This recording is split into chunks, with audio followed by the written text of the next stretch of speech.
Peço à igreja que, por gentileza, abra sua Bíblia no segundo livro de Reis, capítulo 9. Vamos ler o capítulo inteiro, segundo Reis, capítulo 9, versículos 1 a 37.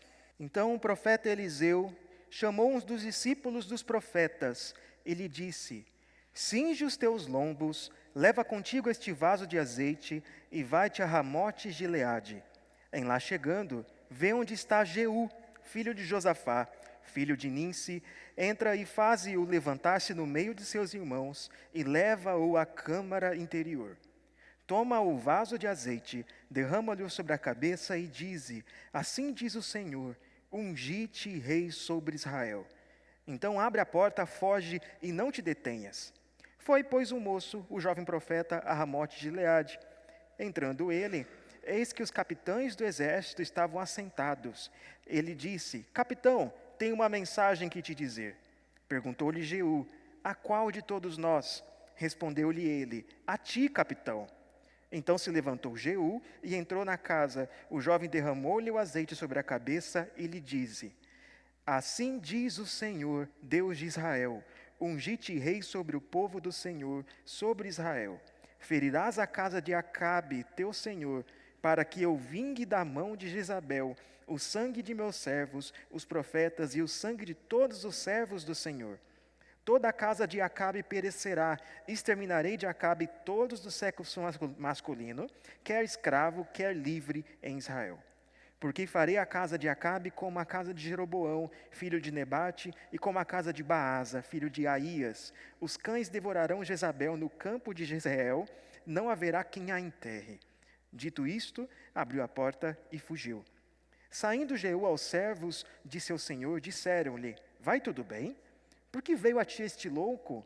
Ele lhe respondeu: bem conheceis esse homem e o seu falar. Mas eles disseram: é mentira, agora faze-nos sabê-lo, te pedimos. Então disse Jeú: assim e assim me falou, a saber, assim diz o Senhor, ungi-te rei sobre Israel. Então se apressaram e, tomando cada um o seu manto, os puseram debaixo dele sobre os degraus e tocaram a trombeta e disseram: Jeú é rei. Então Jeú, filho de Josafá, filho de Ninsi, conspirou contra Jorão. Tinha, porém, Jorão cercado a Ramote de Gileade, ele e todo Israel, por causa de Hazael, rei da Síria. Porém, o rei Jorão voltou para se curar em Jezreel por causa das feridas que os sírios lhe fizeram, quando pelejou contra Hazael, rei da Síria. Disse Jeú: se é da vossa vontade, ninguém saia furtivamente da cidade para ir anunciar isto a Jezreel. Então Jeú subiu a um carro e foi-se a Jezreel, porque Jorão estava de cama ali. Também Acasias, rei de Judá, descera para ver a Jorão.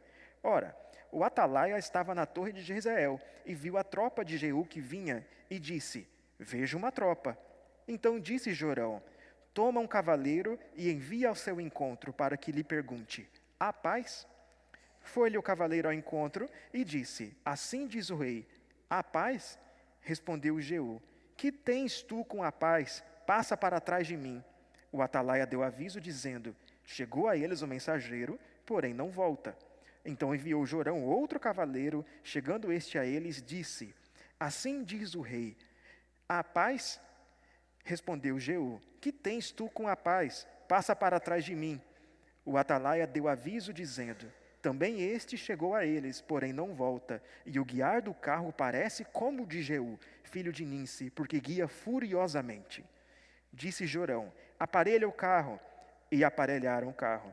Saiu Jorão, rei de Israel, e Acasias, rei de Judá, cada um em seu carro, e foram ao encontro de Jeú, e o acharam no campo de Nabote, o israelita. Sucedeu que, vendo Jorão a Jeú, perguntou: há paz, Jeú? Ele respondeu: que paz, enquanto perdoo nas prostituições de tua mãe Jezabel e as suas muitas feitiçarias? Então Jorão voltou às rédeas, fugiu e disse a Acasias: há traição, Acasias. Mas Jeú entesou o seu arco com toda a força e feriu a Jorão entre as espáduas. A flecha saiu-lhe pelo coração e ele caiu no seu carro.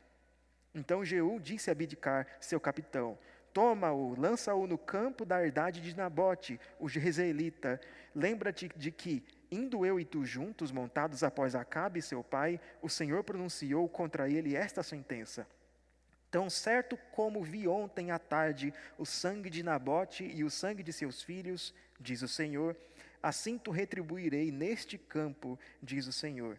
Agora, pois, toma-o e lança-o neste campo, seguindo a palavra do Senhor. À vista disso, Acasias, rei de Judá, fugiu pelo caminho de Bet-Agã, porém Jeú o perseguiu e disse: feri também a este, e o feriram no carro, a subida de Gur, que está junto a Ibleão, e fugiu para Megido, onde morreu. Levaram-no seus servos num carro a Jerusalém e o enterraram na sua sepultura junto a seus pais, na cidade de Davi. No ano 10º de Jorão, filho de Acabe, começará Acasias a reinar sobre Judá. Tendo Jeú chegado a Jezreel, Jezabel o soube, então se pintou em volta dos olhos, enfeitou a cabeça e olhou pela janela. Ao entrar Jeú pelo portão do palácio, disse ela: teve paz Zimri, que matou o seu senhor? Levantou ele o rosto para a janela e disse: quem é comigo? Quem? E 2 ou 3 eunucos olharam para ele. Então disse ele: lançai-a daí abaixo. Lançaram-na abaixo e foram salpicados com seu sangue a parede e os cavalos, e Jeú a atropelou. Entrando ele e havendo comido e bebido, disse: olhai por aquela maldita e sepultai-a, porque é filha de rei. Foram para sepultar, porém não acharam dela senão a caveira, e os pés e as palmas das mãos. Então voltaram e lhe fizeram saber. Ele disse: esta é a palavra do Senhor, que falou por intermédio de Elias, o tesbita, teu servo, dizendo: no campo de Jezreel, os cães comerão a carne de Jezabel. O cadáver de Jezabel será como esterco sobre o campo da herdade de Jezreel, de maneira que já não dirão: esta é Jezabel. Oremos mais uma vez. Senhor Deus, obrigado porque nós temos acesso à sua palavra, obrigado porque o Senhor falou conosco por meio dela, e peço que agora o Senhor nos auxilie, Pai, para que nós possamos compreendê-la adequadamente, para que ela seja aplicada aos nossos corações. Em nome de Jesus que nós oramos. Amém. Você alguma vez já teve a sensação de que o mal compensa? Alguma vez na sua vida você já teve essa sensação de que os que fazem o bem se dão mal, acabam sendo prejudicados, e os que fazem o mal prosperam e acabam se dando bem no final? Eu gosto bastante de filmes de aventura, filmes de fantasia, histórias de fantasia, e nessas histórias, uma coisa que nós percebemos e que é padrão, é que o bem sempre vence. Você tem um certo momento da história que você não sabe se o bem vai vencer, que os vilões se fortalecem, mas você tem certeza de que no final, o herói vai vencer. O herói vai ficar mais forte, alguma coisa vai acontecer, e no final acaba tudo bem. Mas na vida real, nem sempre é assim. Nem sempre temos essa certeza. Quando nós olhamos para o nosso redor, vemos uma realidade que parece bem diferente. Você tem governantes corruptos, que acumulam poder e que comandam o país e que fazem leis injustas e que oprimem o seu povo. Tem bandidos soltos por aí e que podem assaltar você a qualquer momento. Eles podem levar seu celular, podem levar seu carro, podem levar sua vida. Você também tem pessoas espertinhas, o tão falado jeitinho brasileiro, pessoas que burlam as regras, que sempre dão um jeito de se beneficiarem, de se dar bem, e essas pessoas estão em todo lugar, no seu trabalho, nas repartições públicas, até mesmo na igreja. E tem você, que às vezes fica aí pensando: para que eu vou fazer aquilo que é certo? Por que continuar trabalhando, me esforçando, estudando, se os maus é que se dão bem? Para as crianças que estão aqui presentes, talvez você veja o seu coleguinha que cola na prova, que faz bagunça na escola, que mente para o professor, e no final ele não é pego. Aí você fica pensando: por que eu vou fazer o que é o certo? Se esse meu coleguinha faz tudo errado e não acontece nada com ele. A Bíblia apresenta esse tipo de dilema. Até mesmo o salmista, no Salmo 173, diz: eis que são estes os ímpios, e sempre tranquilos, aumentam suas riquezas. Com efeito, inutilmente conservei puro o coração e lavei as mãos na inocência. pois de contínuo sou afligido, a cada manhã castigado. Qual que é a resposta da Bíblia para isso? O que a Bíblia tem a nos dizer sobre o destino dos maus? A que verdade eu posso me agarrar nos momentos em que, brevemente, eu penso que talvez o mal compense? A resposta da Bíblia para tudo isso é o juízo de Deus.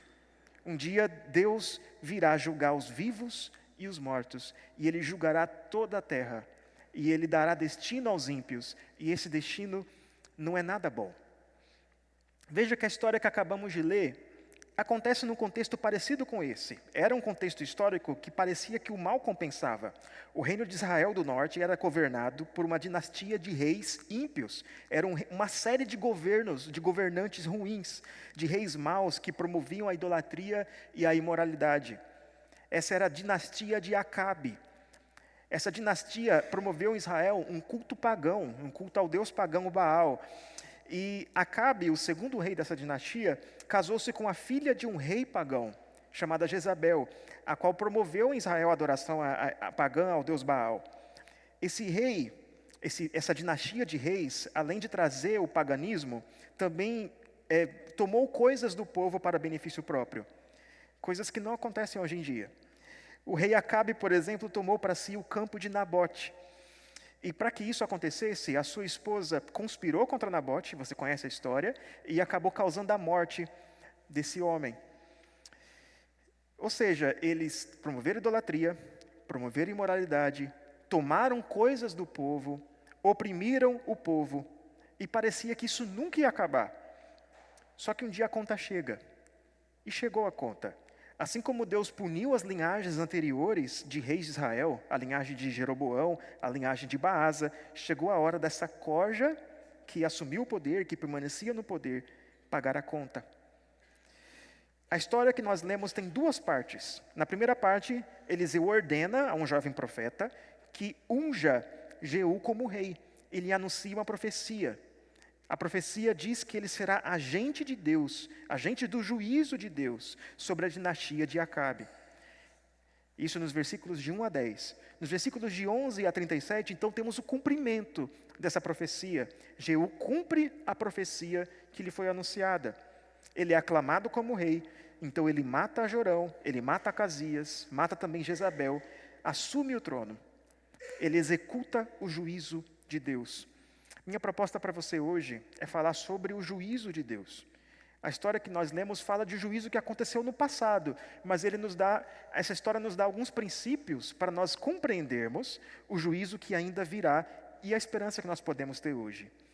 Primeiro, eu quero falar para você que o juízo de Deus é um juízo prometido. Ele é uma promessa. Em segundo lugar, vou dizer para você que o juízo de Deus é uma coisa inevitável. Ele vai acontecer. E por fim eu quero trazer como que esse juízo de Deus nos aponta também para a graça de Deus. A mensagem não é apenas sobre juízo, mas também aponta sobre a graça. Em primeiro lugar, o juízo de Deus é prometido. É algo que Deus anunciou que aconteceria desde o início. O que aconteceu com Jorão, Acasias e Jezabel não foi algo repentino, não foi uma surpresa, mas é um plano de Deus que já tinha sido anunciado há algum tempo.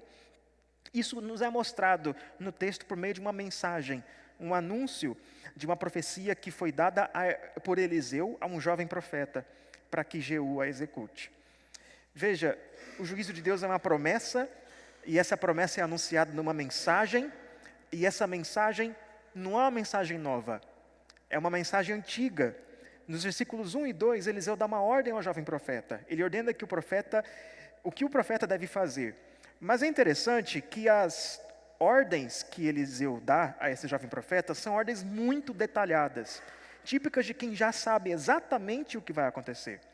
E de fato, não há nenhuma dúvida. Esse jovem profeta vai chegar naquele lugar e vai encontrar Jeú. E lá, vai ter outras pessoas lá. Eliseu já diz isso, que tem outras pessoas que vão estar lá. E Eliseu diz que esse jovem deve pegar então Jeú, separar numa sala, levar ele para uma sala separada e entregar-lhe a mensagem. Acontece exatamente o que Eliseu diz que vai acontecer. E veja, essa ordem, mensagem que Eliseu deu ao jovem não era uma mensagem nova. Na verdade, é uma mensagem muito antiga. É uma mensagem que já tinha sido dada a Elias muito tempo atrás. E para entender isso, nós precisamos voltar um pouquinho lá em 1 Reis, capítulo 19. Lembra daquele episódio que Elias enfrenta os profetas de Baal? Lembra que depois disso, Elias recebeu uma ameaça de Jezabel? Então Elias ficou desanimado, Elias ficou desesperado, entrou numa caverna e ficou lá se lamuriando de que tudo dava errado para ele. Então Deus tratou esse desânimo de Elias. Aí você deve se lembrar de que Deus deu a Elias uma esperança, uma razão para ele ter esperança. Ainda havia 7.000 pessoas em Israel que não dobraram seus joelhos a Baal. Mas além disso, Deus não apenas diz isso, mas também dá uma ordem a Elias. Lá no capítulo 19, 1 Reis 19, versículos 15 e 16.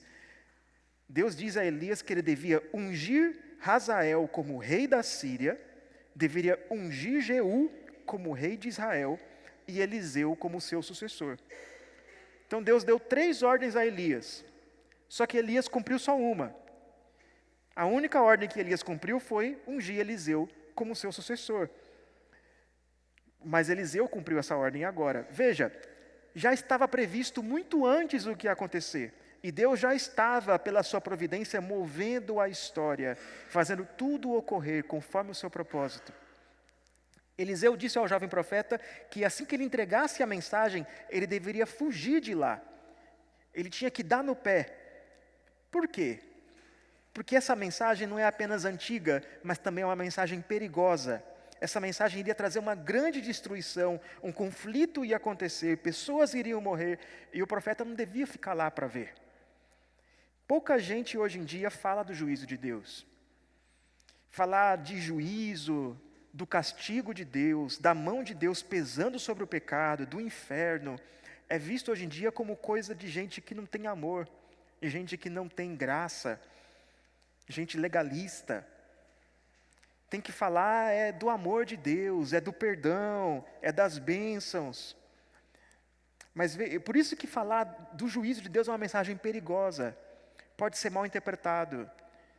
Mas veja, a mensagem do juízo de Deus é uma mensagem capaz de mudar o mundo. É uma mensagem de graça também. Quando Jonathan Edwards pregou aquele famoso sermão, Pecadores nas mãos de um Deus irado, esse sermão deu origem a um grande avivamento. Esse sermão mudou o mundo, mudou a história naquele tempo. Talvez você possa sofrer, talvez você possa ser taxado de maluco, como esse jovem profeta foi taxado de maluco, por falar do juízo e do castigo de Deus. Mas nós devemos ter coragem, porque nós sabemos que é Deus quem dirige a história, é Ele que levanta e derruba reis, e Ele tem um mundo em suas mãos. E um dia todos vão prestar contas a esse Deus.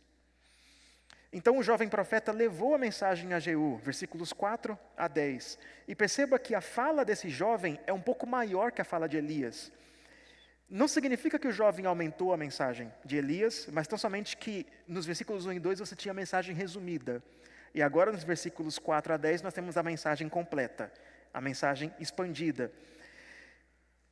E essa mensagem ela é muito detalhada a respeito do que iria acontecer. Isso nos mostra que o juízo de Deus sobre a dinastia de Acabe era um juízo bem planejado. Deus determinou o modo, a razão e a extensão de seu juízo. Deus disse qual seria a maneira, como iria acontecer. Deus exerceria juízo sobre a casa de Acabe por meio de um golpe de Estado. Deus estava ungindo Jeú como seu novo rei. Isso significa que ele separou Jeú, ele lhe deu uma tarefa e lhe deu uma autoridade espiritual para exercer essa tarefa. Jeú iria derrubar a casa real para se tornar o novo rei. E Deus também diz no versículo 7 a razão, o porquê dele estar fazendo isso. Era porque ele estava vingando a morte de seus servos, de todos que eram fiéis a ele. Você deve se lembrar de que Jezabel promoveu uma verdadeira matança. Ela promoveu uma matança de vários profetas do Senhor, e agora a conta havia chegado. Deus iria fazer justiça pela vida de seus filhos. Também Deus dá aqui no versículo 8 a extensão desse juízo, e a extensão é geral, vai atingir a todos, vai atingir toda a casa de Acabe perecerá. Todos os homens, escravos ou livres, iriam morrer. Ninguém iria escapar. E por fim, nós temos aqui também uma comparação. O que Deus vai fazer com esses reis, com Jorão e com Acasias, ele já fez antes. Ele já fez com a casa de Jeroboão, ele já fez com a casa de Baías, ele vai fazer Baasa e vai fazer novamente. Nosso Deus é o Senhor da história. Os maus podem até dominar durante algum tempo, eles podem até durante algum tempo se dar bem, mas isso não vai durar para sempre. Deus já preparou o seu fim, e isso é algo prometido a nós. E Deus já fez isso antes. De tempos em tempos ele causa a ruína de alguns homens maus, mas esses são apenas juízos temporais, não são um juízo verdadeiro. Mas eles servem para nós como alertas para o juízo verdadeiro, o juízo final de quem ainda está por vir. Um dia Jesus vai voltar, ele vai julgar os vivos e os mortos e acabará com todo o mal e exercerá a sua justiça para sempre. Um dia os santos clamarão a Deus, como lá em Apocalipse 6, versículo 10, que faz referência a esse texto. Lá em que os santos dizem: até quando, ó soberano Senhor, santo e verdadeiro, não julgas nem vingas o nosso sangue dos que habitam pela terra? É uma referência a esse texto. E Deus lhe responde dizendo que repousem e aguentem por mais um tempo, porque o dia virá, o dia do juízo, o dia da ira do Senhor. O que isso tem a dizer a nós hoje? O que isso tem a dizer a mim e a você? Nós vimos aqui que o juízo de Deus é prometido. Aquela punição à família de Acabe era algo que havia sido prometido há tempos atrás e que até que enfim foi cumprido. Esse juízo, ele é um juízo temporal. Ele não é um juízo derradeiro. Se você ler as páginas seguintes da Bíblia, se você olhar para os capítulos que vêm depois, você vai perceber que esse juízo não resolveu 100% o problema. O problema da maldade, da idolatria no povo de Israel continua. O povo continua idolatrando, continua praticando imoralidade. Na verdade, o problema só trocou de nome, só mudou de gestão, mas a corrupção e a maldade continuam. Tem vezes que Deus, por sua providência, faz com que alguns pecadores recebam os resultados do seu pecado, ainda nessa vida. Às vezes Deus deixa que os ímpios se enlacem nas obras das suas próprias mãos, como diz lá em Salmo 9, versículo 16, e que o perverso caia pela sua impiedade, como diz lá em Provérbios 11, versículo 5. Mas esses julgamentos são temporais e não são julgamentos finais. Nem sempre o bem é recompensado aqui e agora. Nem sempre o mal é punido nessa vida. É só você olhar para o lado e perceber que tem gente muito boa, gente boa que morre sofrendo, e tem gente má que morre numa boa situação. Nem sempre o juízo acontece aqui. E nós podemos olhar para isso e pensar então conosco mesmo: existe justiça? Qual que é a resposta de Deus para isso? A resposta decisiva de Deus para o mal não são julgamentos temporários, mas sim o julgamento final. Esse sim será a solução de todos os problemas. Lá Deus removerá toda a maldade do mundo. Esses julgamentos temporais, como você vê aqui nesse texto, são apenas amostras, sinais daquilo que está por vir. Eles apontam para o julgamento que virá. Aliás, esse texto aqui de 2 Reis, capítulo 9, é muito referenciado no Apocalipse. Várias imagens desse texto aparecem no livro de Apocalipse como se referindo ao julgamento final. Isso é muito interessante, porque haverá um juízo futuro, haverá um julgamento final, e esse julgamento será exercido por um rei. Um novo rei virá, um rei que é ungido por Deus, um rei que virá para destronar os outros reis. Ele irá estabelecer o seu reino de uma vez, ele vai julgar os vivos e os mortos, ele vai acabar com todo o mal para sempre. E ele vai trazer luz a todos os atos, toda a rebeldia, todo o mal que foi feito. Ele vai julgar. E somente os que forem achados nele é que sobreviverão ao julgamento. O mal não compensa. O crime não compensa. Os ímpios não terão um final feliz. E isso é algo que deve nos dar. Pode nos dar esperança. É bom saber que tudo vai ser pesado no final. É bom saber que o mal não vai ficar impune. É bom saber que ainda que a justiça dos homens falhe, e ela falha muitas vezes, a justiça de Deus não falha. Ela acontecerá, ela será executada. Por outro lado, isso também deve nos causar temor. pois sabemos que nós somos também pecadores. Porque tantas e tantas vezes nós também mantemos pecados secretos, pensando que nada vai acontecer e que ninguém vai nos descobrir. Quem não for achado em Cristo no dia que Ele voltar, vai ter muito o que lamentar. A primeira coisa que nós vimos é que o juízo de Deus ele é prometido. A segunda coisa que nós podemos ver aqui é que o juízo de Deus é inevitável. Ele vai acontecer. Não há nada que nós possamos fazer para impedir que esse juízo aconteça. Veja, o juízo prometido de Deus acontecerá, quer você creia nisso ou não. Versículos 11 a 13. Presta atenção aqui comigo. O próprio Jeú não acreditou muito na mensagem do profeta. Os seus servos vieram lhe perguntar, o que esse homem lhe disse? O que esse maluco te disse? E ele respondeu, bem conheceis esse homem e o seu falar. E é interessante que esse termo traduzido aqui como o seu falar, também pode ser traduzido como o seu lamúrio, a sua murmuração.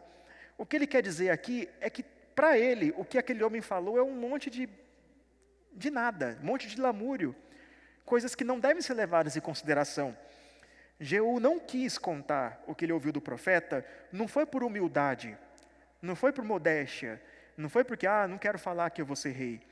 Na verdade foi porque ele não acreditou, ele não creu. Para ele foi uma murmuração qualquer. Mas seus servos insistiram, versículo 12, então Jeú contou o que o profeta lhe dissera, ungite rei em Israel. E para sua própria surpresa, apressadamente os servos passaram ali a clamar como rei. Talvez os servos já tivessem esse homem em alta conta, talvez já o considerassem um grande líder. Não importa, o que importa é que o que aconteceu aqui foi exatamente o que o profeta disse que iria acontecer. Apesar da incredulidade de Jeú. Veja, muitas vezes quem fala sobre o juízo de Deus, quem fala sobre o inferno, é taxado de louco por aí. É taxado de pessoa que não fala coisa com coisa. Mas nós sabemos o quão séria é essa mensagem. Jeú pensou que o profeta estivesse fora de si, mas os seus servos apressadamente fizeram cumprir o que o profeta dissera. O que Deus disse vai acontecer. Quer você creia nisso ou não. Muita gente não crê que Deus vai julgar o mundo. Muita gente pensa que isso é um monte de baboseira. Eles pensam que podem fazer o que quiserem da vida e que a conta nunca vai chegar. Mas um dia essa gente vai ter uma grande surpresa. Além disso, o juízo de Deus acontecerá no tempo certo. Veja versículos 14 a 16. Você já deve ter ouvido aquele ditado de que a justiça tarda, mas não falha. Esse ditado não é muito verdade. A justiça, ela não tarda. Deus faz a justiça dele no tempo certo. E ele escolheu o tempo certo para exercer o seu juízo. Assim que Jeú foi proclamado rei, ele passou a planejar o seu golpe. Versículo 14. E aqui temos, nesses versículos 14 a 16, o contexto histórico no qual esse golpe se desenrolaria. E perceba, a situação aqui é perfeita. E ela foi toda planejada por Deus. Jeú ele estava em Ramote Gileade, onde estava acontecendo uma guerra. E Jorão estava lá também. E o povo de Israel inteiro estava lá. Mas Jorão foi ferido por Azael. Veja só, primeiramente, Jeú conspirou e disse aos seus servos para manter o povo ali na cidade, para que ninguém fosse avisar o rei. Isso é providencial. Jeú não teria nenhuma oposição, porque Jorão estaria sem defesas. O povo inteiro estava em Ramote Gileade. E Jorão tinha sido ferido por Hazael, o rei da Síria, e estava de cama, versículo 15. Lembra que Deus mandou Elias ungir Hazael como rei da Síria? Lá em 1 Reis, capítulo 16. Mais tarde, Eliseu fez isso. Eliseu disse a Hazael que ele se tornaria rei da Síria e que faria coisas terríveis a Israel. Perceba que toda essa situação histórica, toda essa batalha, era na verdade um plano do próprio Deus. Tudo foi orquestrado pelo Senhor da história. Jorão estava doente e Acasias foi visitar Jorão, e isso também é a providência de Deus. Acasias, embora fosse rei de Judá, ele também era da linhagem de Acabe, porque ele era sobrinho de Jorão e neto de Jezabel. Então, se o plano era acabar com a linhagem de Acabe, isso também envolveria matar Acasias. E Deus cuidou de juntar todo mundo numa cidade só. Veja, em 2 Crônicas, capítulo 22, versículo 7, diz que foi da vontade de Deus que Acasias, para sua ruína, fosse visitar Jorão. Foi da vontade de Deus que isso acontecesse. Tudo foi planejado por Deus. E tudo que foi planejado por Deus acontecerá, porque Ele é o Senhor da história. E Ele move até mesmo a mão de reis. Ele move até mesmo decisões dos governantes em direção ao seu propósito final. E Ele escolheu o melhor momento, o momento exato. Também vemos nos versículos 15 a 21 que o juízo de Deus destrói a falsa paz. Ele destrói qualquer sensação que nós podemos ter de segurança que dependa de nós mesmos. Veja, depois de combinar tudo, combinar a sua conspiração, Jeú vai até Jezreel, que é onde Jorão estava se recuperando do seu ferimento. E Jezreel era o lugar onde ficava a casa de campo da família real. A capital de Israel do norte era Samaria, e a casa de férias do rei ficava em Jezreel, que é onde fica o campo de Nabote. Você deve se lembrar que é o campo que Acabe e Jezabel tomaram de Nabote de forma violenta. Nesse campo eles fizeram um suntuoso palácio, um palácio enorme, cujas ruínas permanecem até hoje. Então Jeú foi até Jezreel, e no caminho você tem ali uma tensão crescente. Um vigia que estava no palácio viu essa tropa chegando e avisou Jorão de que havia uma tropa vindo em sua direção. E o rei Jorão não sabia o que aquela tropa queria, mas sabia que não era coisa boa. Se vem uma tropa pequena vindo em sua direção, vindo em direção do palácio, há duas possibilidades. Uma possibilidade é que essa tropa venha trazer uma notícia ruim da guerra. Veja, eles estavam na guerra, estava acontecendo ali um conflito ainda, e pode ser que algo muito ruim tenha acontecido e essa tropa venha avisar. Ou essa tropa vem para guerrear. Então Jorão sabia que não era coisa boa, e por isso ele envia mensageiros perguntando: há paz? Isto é, está tudo bem? Está tudo certo? E o mensageiro ia, mas não voltava. Então Jorão enviou outro mensageiro, o mensageiro foi, e mais uma vez ele não voltou. E Jorão ficou sem saber o que fazer. Veja, Jorão tentou o caminho diplomático. Ele tentou ver se havia paz, se podia ser feito algum acordo, se estava tudo bem. Mas não existe paz onde há pecado. Não há como impedir esse juízo que vem vindo, e vem vindo de forma irrefreável. Ele vem de uma vez, não há como impedir, é implacável. Mais tarde, Jeremias vai dizer exatamente isso ao povo de Judá. Os profetas de lá diziam paz, paz, quando não havia paz. Irmãos, o pecado pode até trazer a você uma sensação de paz. Quando você peca e pensa, ninguém vai descobrir, vai ficar tudo bem. Essa é uma aposta perigosa, porque a paz que o pecado oferece é uma falsa paz. Quantos adúlteros não pensavam que nunca seriam descobertos e foram? Quantos não tiveram suas famílias destruídas e sua reputação arruinada? Quantos ladrões políticos, governantes, pensavam que nunca iriam ser pegos e agora estão sendo? E agora correm desesperados para lá e para cá tentando salvar sua própria pele. Davi, que adulterou com Batseba, que assassinou Urias no processo e que fez tanta gente morrer, pensou que ficaria tudo bem. Pensou que nada iria acontecer. E foi um grande engano. Um dia tudo foi descoberto e ele sofreu as consequências disso. O pecado não é um bom amigo. O pecado não é um bom amigo, ele não é confiável. Você pode até pensar que está tudo bem, que ninguém vai descobrir, mas um dia a casa cai, um dia vai acontecer. E quando estiver chegando o juízo, você vai ficar desesperado, não vai saber o que fazer, tudo vai ser descoberto, porque a falsa paz, a paz do pecado é uma falsa paz. Quando o homem corrupto confia em sua riqueza e poder para manter o seu pecado, ele está apostando numa falsa paz. O juízo de Deus também é inescapável, versículos 22 a 37. Agora vem a execução do juízo de Deus, e é impossível fugir desse juízo. Quando Jorão viu que não tinha jeito, que os seus mensageiros não estavam retornando, então ele se preparou para o pior. Então ele mandou seus servos que aparelhassem o carro, versículo 21. Isso significa que deixassem o carro dele pronto, era o carro de guerra. Ele queria estar pronto para poder fugir, caso fosse a pior das alternativas. Então ele encontrou Jeú no campo de Nabote, junto com Acasias. E era aquele campo, aquele mesmo campo que ele havia tomado de Nabote. Então ali, Jorão perguntou a Jeú: há paz? Está tudo bem? E Jeú logo disse a que veio. Que paz enquanto perduram as prostituições da tua mãe Jezabel e as suas muitas feitiçarias.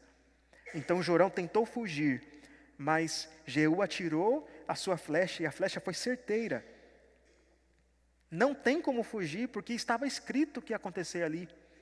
O próprio Jeú relacionou aquele acontecimento com a profecia que já fora dada por Elias. E que Elias, inclusive, deu essa profecia ao próprio Jorão. Jorão morreria ali, bem no terreno que Acabe e Jezabel tomaram de Nabote. Acasias também tentou fugir. Também tentou fugir do juízo vindouro. Ele tentou voltar para Judá, mas Jorão foi atrás dele e, inevitavelmente, o matou. Não tem como fugir do juízo de Deus. É inevitável. A própria Bíblia nos diz que isso aconteceu por causa da vontade de Deus. Jezabel também tentou escapar do juízo de Deus. E assim que ela ouviu que Jeú estava chegando, ela elaborou alguma estratégia para escapar. E a estratégia dela era uma estratégia muito esperta. Veja o versículo 30. Ela primeiro se maquiou. Ela tentou ficar bem bonita para atrair a atenção e a popularidade das pessoas.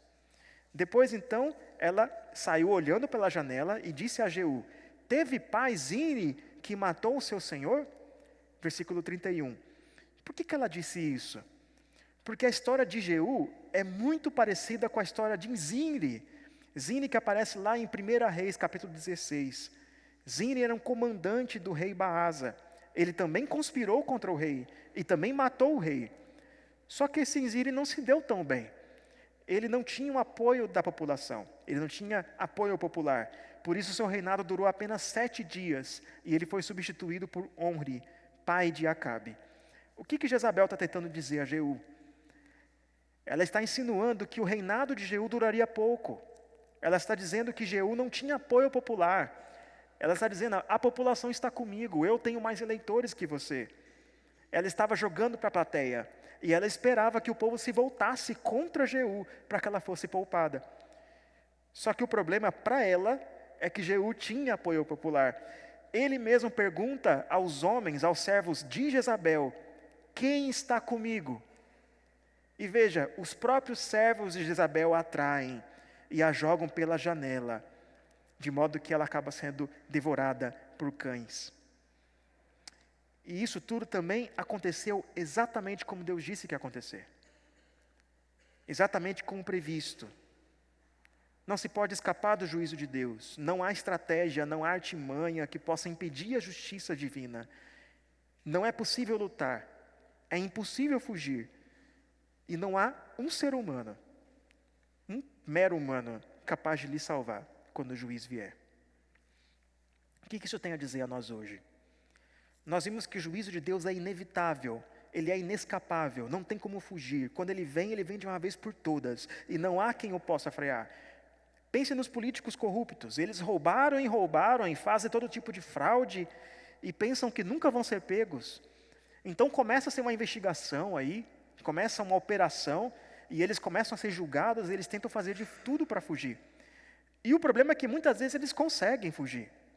Eles subornam juízes, eles torcem a lei, eles usam de seu poder, dinheiro e influência para escapar. Assim como Jorão e Acasias, eles tentam dar um jeito, eles usam estratégias malignas, assim como Jezabel. Mas no dia do Senhor, não vai ter para onde fugir. Não vai ter como se esconder. Quando o juízo de Deus vem, não importa o seu dinheiro, a sua influência, Deus fará. E pronto. Só há uma maneira, só há um jeito de escapar do juízo de Deus. É se arrependendo, se humilhando e correndo para Cristo. É muito interessante nós lembrarmos que o próprio rei Acabe, em certo momento, se humilhou.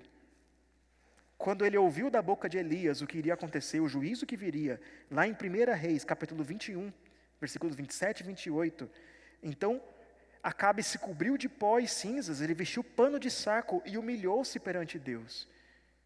Então Deus disse que ele não veria aquele juízo, que aconteceria com seus filhos, mas não com ele mesmo, ele não veria isso acontecer. Ele se humilhou, ele se arrependeu, só assim escapou do juízo. Irmãos, o juízo de Deus é inevitável para o ímpio, Mas há um jeito, uma maneira de não sofrê-la. É correndo para Cristo. É indo em direção àquele que é capaz de nos perdoar, que sofreu em nosso lugar, que pagou toda a justiça e todo o preço do pecado. Nós vimos duas coisas aqui a respeito do juízo. Que ele é prometido, ele vem, ele virá, ele acontecerá. Esse juízo temporal que aconteceu aqui é para nós uma mostra do juízo final que virá e que de fato acontecerá. E que esse juízo é inevitável. Para o ímpio é inevitável. Não há como escapar, não há como fugir, não há para onde correr. Por fim, eu quero considerar com vocês como essa mensagem de juízo também é uma mensagem de graça. Muita gente não gosta de falar sobre o juízo, e não gosta que se fale sobre o juízo, porque diz que isso é falta de amor, que é falta de graça, que não tem perdão. Mas isso não é verdade. Imagine que você tem um amigo seu que está caminhando em direção ao abismo, e ele está cego, ele não consegue ver o que está à sua frente. O que você faria nessa situação? Você oferece abraço grátis? Você diz, Jesus te ama? Ou você alerta ele do perigo, gritando a plenos pulmões, tem um abismo à sua frente, você vai cair? Pregar sobre juízo não é falta de graça, é sinal de graça. Quando você for evangelizar seus amigos, quando você for evangelizar seus parentes, fale do juízo, fale do inferno, fale que todos prestarão contas a Deus. Diga que o juízo virá. Israel estava caminhando em direção ao juízo, ele estava em contínua maldade e idolatria, então Deus agiu. Esse juízo manifesto de Deus aqui é um sinal de graça de Deus a Israel. É uma demonstração de que Deus ainda não tinha abandonado Israel. E podemos afirmar isso por duas razões. A primeira é que aqui Deus está promovendo uma espécie de reforma religiosa em Israel. Por meio de Jeú, no capítulo 10, Deus vai remover de Israel todos os adoradores de Baal. Ele está limpando Israel da adoração a Baal. A gente sabe que isso ainda retornou, que não foi total, que Israel continuou idólatra, mas Deus estava promovendo ainda uma reforma religiosa em Israel. Em segundo lugar, é que esse juízo temporal de Deus serviria como alerta em Israel. Os israelitas puderam ver, ao vivo e a cores, qual é o final dos ímpios. Eles puderam ver o que aconteceria com eles, como nação, se permanecesse no caminho do pecado. Infelizmente, como vocês verão mais à frente, a nação de Israel não escutou. E o resultado foi catastrófico. Meu desejo para você hoje é que, ao ouvir do juízo de Deus, você seja duplamente motivado a correr para Cristo, a correr para os braços graciosos de Cristo. Que você saiba que o juízo de Deus é prometido, que Ele vem, todos prestarão contas, e isso é sinal de esperança. Deus vai remover o mal do mundo. O juízo de Deus é inevitável para os ímpios, não há como escapar, não há como fugir. E por fim, que o juízo de Deus deve nos levar a correr para Cristo. Corra para Cristo, busque perdão. Que Deus nos abençoe.